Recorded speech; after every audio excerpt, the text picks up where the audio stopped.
اور فرمایا کہ یہ جو زخرف ہے، سجاوٹ ہے، اس پہ تو انہیں فخر کرنا ہی نہیں چاہیے. یہ کیا ہے؟ یہ دنیا کا عارضی ساز و سامان ہے، اور انجام صرف متقین کا بہتر ہوگا اور کچھ نہیں.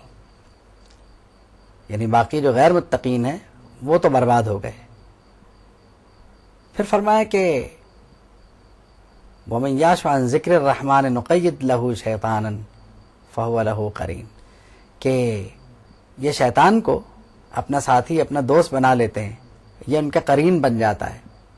اب قیامت کے دن یہ چاہیں گے کہ کاش ہمارے اور شیطان کے درمیان ایک فاصلہ ہو جائے، کیونکہ یہ بہت برا ساتھی ہے.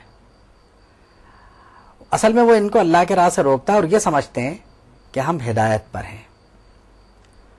پھر فرمایا کہ آپ یعنی افانت تسمع الصم وتهدي العمي، اگر آپ یہ چاہیں کہ گونگے کو اور بہرے کو راہ ہدایت دکھا دیں تو یہ ممکن نہیں ہے، کیونکہ وہ کھلی گمراہی میں ہے. قرآن مجید کی تعریف کرتے ہوئے فرمایا کہ یہ قرآن جو ہے آپ کے لیے اور آپ کی قوم کے لیے یہ نصیحت ہے، اور عنقریب اس کے بارے میں سوال ہوگا. اور جس کو اس میں شک ہو وہ تاریخ کا مطالعہ کر کے دیکھ لے، جو دیگر انبیاء کرام پہلے تشریف لائے ان کو دیکھ لے، کیونکہ ان کی تعلیمات میں اور اس تعلیم میں ذرہ برابر بھی فرق نہیں ہے. یہ تو ان تعلیمات کی تصدیق کرتا ہے. پھر حضرت موسیٰ علیہ الصلاۃ والسلام اور فرعون کا واقعہ مختصر انداز میں بیان فرمایا، اور یہاں فرعون کے معاملات کا ذکر کیا گیا کہ فرعون نے لوگوں سے کہا کہ یہ موسیٰ ہیں اور یہ میں ہوں، اور ہم دونوں کا مقابلہ کیا ہے؟ میں ایک بہت بڑے ملک کا مالک ہوں، کیا ایسا نہیں ہے کہ میں مصر کا مالک ہوں؟ اور اس کے بعد پھر فرمایا کہ جو موسیٰ ہیں یہ تو بہت غریب سے ہیں. تو وہ دولت کے پیمانے میں سب کچھ دیکھتا تھا، اور اپنی قوم سے یعنی مختلف اوقات میں اس نے مختلف خطابات کیے. فرمایا فَلَمَّا آسَفُونَا انتَقَمْنَا مِنْهُمْ أَغْرَقْنَاهُمْ، ہم نے ایسا انتقام لیا کہ ان کو غرق کر دیا. فَجَعَلْنَاهُمْ سَلَفًا، بس ان کو گزری ہوئی داستان بنا دیا اور آخر کے لوگوں کے لیے مثال بنا دیا. پھر حضرت عیسیٰ علیہ الصلاۃ والسلام کا واقعہ بیان ہوا اور بہت ہی مختصراً ذکر ہوا. پھر یہ بھی ذکر ہوا کہ ان کا قیامت کے بارے میں کیا معاملہ ہے، اور یہ لوگ حضرت عیسیٰ کو اللہ تعالیٰ کی معاذ اللہ اولاد سمجھتے ہیں. تو انہوں نے فرمایا گیا کہ ایسا نہیں ہے. اور رہی قیامت کی بات، وہ تو آ کے رہے گی. یعنی یہاں اختصار کے ساتھ بات کو کیا گیا. پھر اگلے رکوع میں فرمایا گیا کہ اے میرے بندو، خوف نہ کرو، آج کے دن تم پہ کوئی خوف نہیں ہے، تمہیں کوئی غم نہیں ہے، اور تم بالکل بے غم ہو جاؤ. لیکن یہ کس کے لیے ہے؟ جو ہماری آیتوں پہ ایمان لائے اور جنہوں نے ہماری بارگاہ میں سر تسلیم خم کر دیا. ان سے فرمایا جائے گا تم اور تمہاری بیویاں جنت میں داخل ہو جاؤ. چنانچہ اس رکوع میں بھی یعنی متعدد طریقوں سے قیامت کو سمجھایا گیا.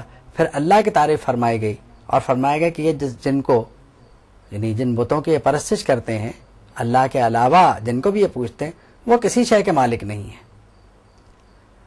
چنانچہ سبحان رب السماوات، آسمان کا رب پاک ہے، عرش کا رب پاک ہے، اور جو کچھ یہ کہتے ہیں اس سے وہ بہت پاک ہے. اس کے بعد سورہ دخان کا آغاز ہوتا ہے، حامیم والکتاب المبین انا انزلناہ فی لیلۃ مبارکۃ انا کنا منذرین. فرمایا کہ ہمیں روشن کتاب کی قسم، ہم نے اس کتاب کو ایک مبارک رات میں نازل فرمایا، اور اس رات میں کیا ہوتا ہے؟ فیہا یفرق کل امر حکیم، تمام معاملات حکیم کی حکمت سے، یعنی حکمت والے کے حکم سے الگ الگ کیے جاتے ہیں.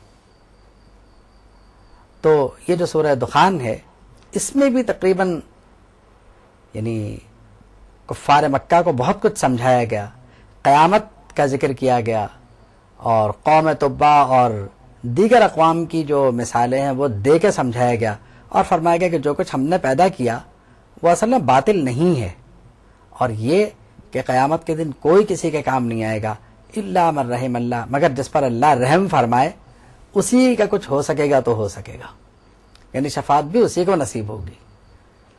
پھر جہنمیوں کی غذا کا ذکر فرمایا، جنتیوں کا ذکر فرمایا کہ انہیں جنت میں وہ کس حال میں ہوں گے۔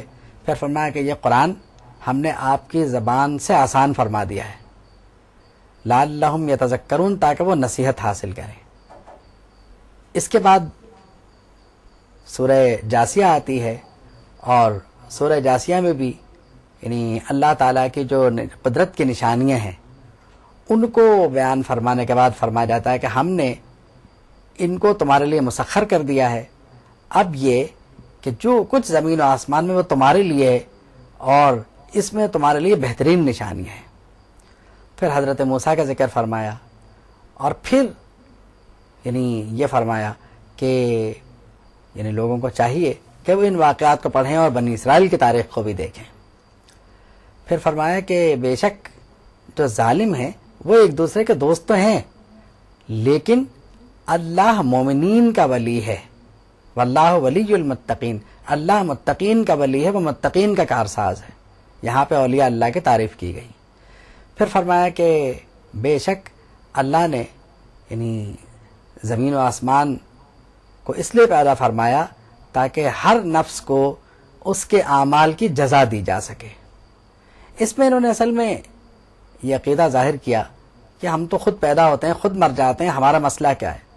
تو فرمایا کہ اگر ایسا ہونے لگ جائے کہ خود پیدا ہو جاؤ اور خود مر جاؤ تو پھر تو اس کا مطلب یہ ہوا کہ برے کو برائی کی سزا نہ دی جائے اور اچھے کو اچھے اعمال کا صلہ نہ دیا جائے، تو فائدہ کیا ہوا؟ تو فرمایا کہ قل اللہ یحییکم ثم یمیتکم، کہ اللہ تمہیں پیدا فرماتا ہے، وہ تمہیں موت دے گا اور پھر وہ تمہیں پیدا کرے یعنی حیات دے گا، زندہ کرے گا، اور پھر وہ تمہیں جمع فرمائے گا اس دن جس میں کوئی شک نہیں ہے، مگر اکثر لوگ اسے نہیں جانتے۔ پھر سورت کے آخر میں یہ باتیں ارشاد فرمائی جاتی ہے کہ وقیل الیوم ننساکم کما نسیتم لقاء یومکم ھذا، کہ آج ہم تمہیں ایسے ہی بھول جائیں گے جیسے تم اس دن ہم سے ملاقات کو بھول گئے تھے، تو اب تمہارا ٹھکانہ جہنم ہے، یہاں تمہارے مددگار نہیں ہوں گے۔ پھر فرمایا فللہ الحمد رب السماوات، اللہ جو کہ آسمان اور زمین کا رب ہے اس کے لیے تمام تعریفیں، ورب الارض، زمین کا رب، رب العالمین جو عالم کا رب ہے اس کے لیے تمام تعریفیں، اور وَلَهُ الْكِبْرِيَاءُ فِي السَّمَاوَاتِ وَالْأَرْضِ، زمین و آسمان میں جو بڑائی ہے وہ اس کی ہے، وَهُوَ الْعَزِيزُ الْحَكِيمُ، وہ غالب ہے، حکمت والا ہے۔ وَآخِرُ دَعْوَانَا أَنِ الْحَمْدُ لِلَّهِ رَبِّ الْعَالَمِينَ۔